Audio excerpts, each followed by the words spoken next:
Hey, do you like capitalism? And for example, do you know the biggest company who is, offering public transport?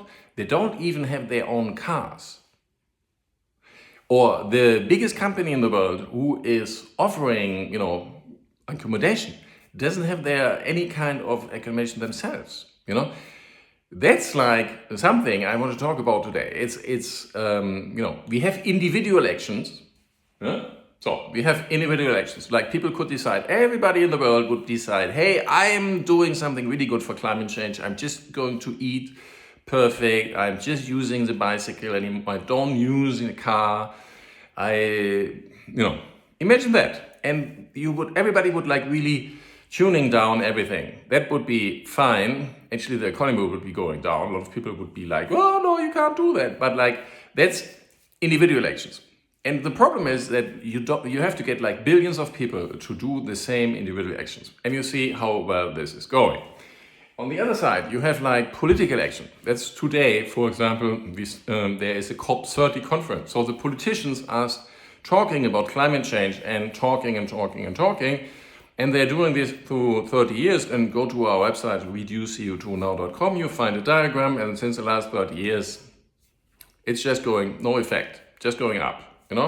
Why? Because they are like, the political system isn't really catered very well to do something. But there's another one. It's systemic action.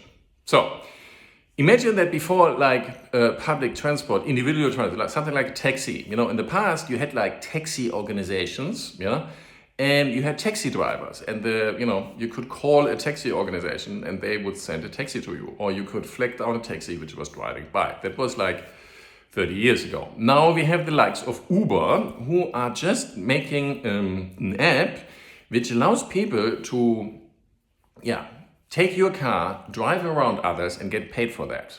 It's simple like that. It's actually a very kind of simple thing. You just offer something where like somebody who needs transportation and somebody who offers it, bring them together, and it's totally sort of localized. You still use Uber, the app, but you just register there and stuff like this.